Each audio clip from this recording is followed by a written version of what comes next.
जय हिंद मित्रांनो, स्वागत आहे आपलं गुरुजी यूट्यूब चॅनलवर। मित्र पवित्र पोर्टल शिक्षक पद भरती संदर्भात जी काही पेसा पद भरती होती टेट 2022च्या अनुषंगाने, तर त्याच्यामध्ये आपल्याला माहिती आहे की पेसा पद भरती संदर्भात माननीय सुप्रीम कोर्टामध्ये जो काही आरक्षणासंदर्भात कोर्ट केस आहे आणि त्या अनुषंगाने जे काही पेसा उमेदवार होते, निवड झालेले उमेदवार, तर त्यांना मानधन तत्वावरती जो काही GR सध्या बघा पारित करून त्यांना नियुक्ती देण्यासंदर्भात ज्या सूचना आहेत तर त्या सूचना सध्या बघा देण्यात आले होते। आणि त्या अनुषंगाने ज्या एकंदरीत संपूर्ण महाराष्ट्रातील 13 जिल्हा परिषद आहे पेसाच्या, तर त्या 13 जिल्हा परिषदमध्ये जे सध्या उमेदवार होते निवड झालेले, तर त्या उमेदवारांना मानधन तत्वावरती सध्या बघा आदेश त्या ठिकाणी देण्यात आला होता। तर ह्याच्यामध्ये आता बरेचशे जिल्हा परिषदची दुसरी यादी देखील सध्या प्रकाशित झाली होती आणि त्या यादीमध्ये ज्या उमेदवारांचं नाव आलं होतं त्यांचं डॉक्युमेंट व्हेरिफिकेशन होतं, तर ते देखील सध्या बघा झालेलं आहे। आणि आताच्या घडीला जो काही आदेश आहे तर तो आदेश देखील आजच्या दिवसाला सध्या बघा देण्यात आला आहे। तर आता जे काही जिल्हा परिषद पालघर आहे, तर जिल्हा परिषद पालघरमध्ये जवळपास 5व्या महिन्यामध्ये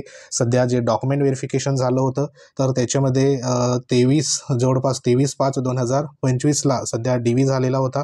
तर त्याच्यामध्ये 200+ म्हणजे 250पेक्षा जास्त उमेदवार आहे, तर त्या उमेदवारांचं सध्या बघा इथं सिलेक्शन जे आहे तर ते सिलेक्शन सध्या बघा झालेलं आहे 273 उमेदवारांचं। तर 273 उमेदवारांना जो काही आदेश आहे मानधन तत्वावरती, तर तो सध्या बघा इथं मिळालेला आहे। तर ह्याच्यामध्ये तुमचं नाव आहे किंवा नाही ते देखील तुम्ही एकदा सविस्तर बघू शकता। तर ह्या आदेशमध्ये नेमकं काय काय माहिती देण्यात आली तर ते तुम्हाला दाखवतो। आता हा जो आदेश आहे तर हा जिल्हा परिषद पालघर संदर्भात ह्या ठिकाणी असणार आहे, बरोबर। आता हा आदेश जो आहे तर हा आदेश 9/6/2025ला सध्या इथे पारित करण्यात आला आहे। तर ह्याच्यामध्ये वेगवेगळे सध्या वाचामध्ये एकूण 6 घटक बघा इथं देण्यात आले। पहिला म्हणजे जो GR आहे त्या GRचं संदर्भ आहे, त्यानंतर माननीय कक्ष अधिकारी यांचा अनुषंगाने एक पत्र आहे, त्यानंतर बघा दुसरं देखील पत्र आहे, तिसरं जे आहे कार्यालयामार्फत प्रसिद्ध करण्यात आलेले प्रसिद्धी पत्रक आहे 20/5/2025ला, आणि जे समुपदेशन प्रक्रियेसंदर्भात जे पत्र होतं 23/5/2025ला। तर त्या अनुषंगाने ह्या ठिकाणी जो काही कार्यालयीन टिप्पणी मंजूर जी आहे तर ती 9/6/2025ला हा आदेश सध्या इथं पारित झालेला आहे। तर ह्याच्यामध्ये 200 म्हणजे 270 200 एवढे जे काही उमेदवार आहे तर त्या उमेदवारांना नियुक्ती इथं बघा मिळालेली आहे। आता ह्याच्यामध्ये ही जी नियुक्ती असणार आहे तर ती नियुक्ती म्हणजे तात्पुरत्या कालावधीसाठी असणार आहे, हे एक लक्षात घ्या। कारण ह्याच्यामध्ये जे काही नमूद करण्यात आलेलं आहे की तात्पुरत्या कालावधीकरता मानधन तत्वावरती कंत्राटी पद्धतीने नियुक्ती आदेश, अशा पद्धतीने इथं बघा हेडलाईनमध्ये त्या ठिकाणी दर्शवण्यात आले। तर ह्याच्यात काय म्हटलेलं आहे की उपरोक्त संदर्भीय अन्वये शासनाच्या अनुसूचित जमाती व अन्य इतर प्रवर्गातील शिक्षक पद भरतीसाठी शैक्षणिक व व्यावसायिक पात्रता धारण करणाऱ्या पात्र उमेदवारांमधून तात्पुरत्या स्वरूपात कंत्राटी पद्धतीने मानधन तत्वावरती शिक्षक पदाची भरती करण्याकरिता मार्गदर्शन सूचना निर्गमित करून परवानगी देण्यात आली होती। आणि त्या अनुषंगाने पात्र ठरलेल्या उमेदवारांना खालील अटी आणि शर्तीच्या अधीन राहून, ह्या अटी आणि शर्ती देखील आपण पुढे बघणार आहोत, तर त्यांच्या अधीन राहून मासिक एकत्रित मानधन तत्वावरती त्यांच्या नावासमोर दिलेल्या पेशा क्षेत्रातील रिक्त असलेल्या जिल्हा परिषदेच्या शाळेवर आदेशान्वये तात्पुरत्या कालावधीकरिता मानधन तत्वावरती जो काही नियुक्ती आहे तर ती नियुक्ती सध्या बघा इथं देण्यात आली आहे। आता जो काही कालावधी असेल तर तो कालावधी नेमका किती असणार आहे तर त्या अनुषंगाने देखील आपण पुढे माहिती त्या ठिकाणी बघणार आहोत।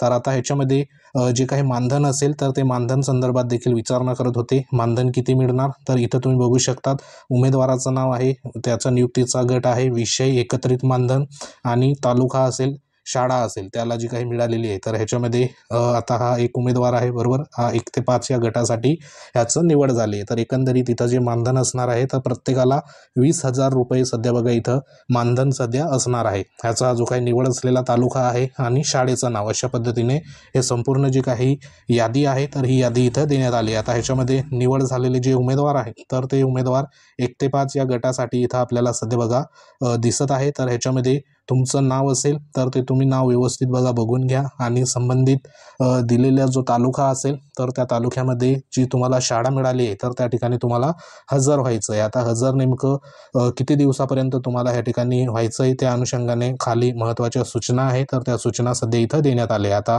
पालघरमध्ये जे काही तालुके असेल तर त्या तालुक्यामध्ये या ठिकाणी बघा तालुके तुम्हाला सांगतोय, तर ह्याच्यात कोणकोणत्या तालुक्यामध्ये नियुक्ती झाली, जव्हार आहे, बरोबर, जव्हार, त्यानंतर डहाणू असेल पुढचा तालुका, डहाणू झाला, त्यानंतर तलासरी असेल, बरोबर, तलासरीमध्ये देखील नियुक्ती मिळालेली आहे. पालघरमध्ये सध्या नियुक्ती आहे. त्यानंतर पुढील तालुका जो आहे पालघरचा मोखाडा, बरोबर, मोखाड्यामध्ये देखील नियुक्ती सध्या इथं 1 ते 5ची झालेली आहे. त्यानंतर पुढचा जो तालुका आहे तर तो आहे वसई, बरोबर, वसई. त्यानंतर वाडा तालुक्यामध्ये देखील नियुक्ती आहे उमेदवारांची.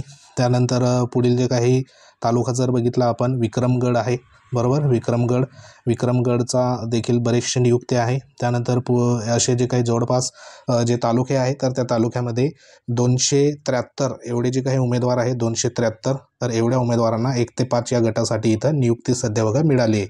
संपूर्ण 1 ते 5ला 20,000 रुपये एकंदरीत मानधन असणार आहे, दर महिन्याला 20,000 रुपये प्रमाणे, बरोबर. ह्याच्या व्यतिरिक्त तुम्हाला कोणतंही सध्या बघा वर जे काही मानधन असेल तर ते मिळणार नाही. आता ह्याच्यामध्ये अटी आणि शर्ती ह्या सर्वात महत्त्वाच्या असणार आहे, बरोबर.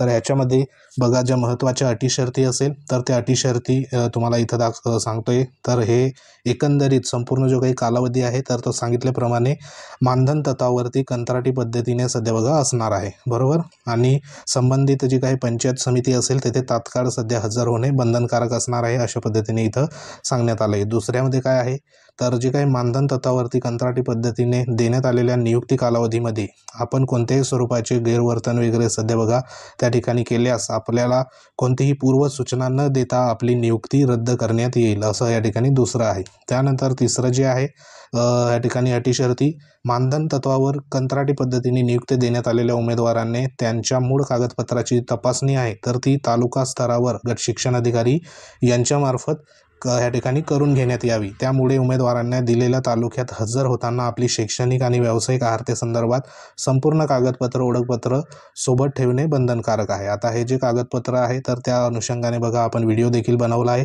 तर तो व्हिडिओ आपल्या यूट्यूब चॅनलवर आहे, तो तुम्ही बघू शकता कोणकोणते कागदपत्र सध्या लागतात, बरोबर.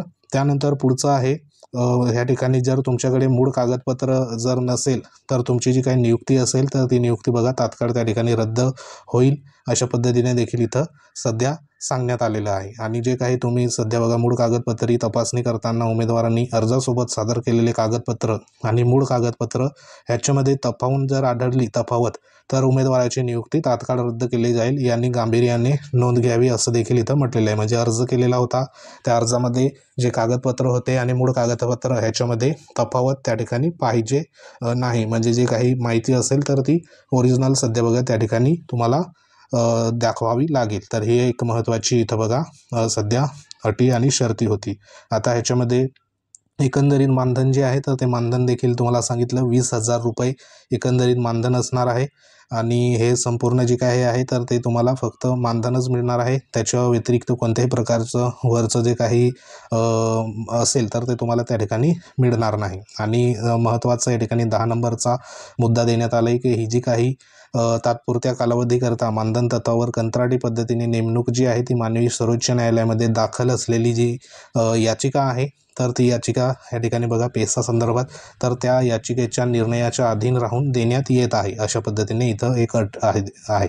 त्यानंतर बघा पुढील ज्या काही अटी शर्ती आहे तर त्या एक ह्या ठिकाणी नॉर्मल आहे, तर ह्या तुम्ही संपूर्ण एकदा वाचून घ्या. तर हे संपूर्ण जो काही आदेश आहे तर तो आदेश सध्या बघा इथं देण्यात आले आहे. आता हा आदेश तुम्हाला आपल्या टेलिग्राम चॅनलवर सध्या मिळून जाईल, लिंक व्हिडिओच्या डिस्क्रिप्शनमध्ये देण्यात आली, तिथं जाऊन तुम्ही सविस्तर एकदा बघून घ्या. तर आपलं जे नाव असेल तर ते नाव देखील तुम्ही चेक करून घ्या, कारण ह्याच्यामध्ये 273 एवढे जे काही उमेदवार आहे तर त्या उमेदवारांचं सध्या बघा इथं निवड झालेली आहे. आता असंही कुठंतरी रिकामा राहण्यापेक्षा जोपर्यंत पुढील जे काही पदभरती संदर्भात ज्या सूचना येत नाही तोपर्यंत या ठिकाणी तुम्ही जॉईन करू शकतात. आणि जे काही पुढील सध्या बघा अनुभव असेल तर तो अनुभव तुम्ही या ठिकाणी घेऊ शकता. तर आपलं नाव जे असेल तर ते नाव व्यवस्थित ह्या यादीमध्ये चेक करून घ्या आणि संबंधित मिळालेली तालुका असेल शाळा असेल त्या ठिकाणी हजर व्हा. तर हे एक महत्त्वाची बघा अपडेट होती. अपडेट आवडली असेल व्हिडिओ लाईक करा, शेअर करा.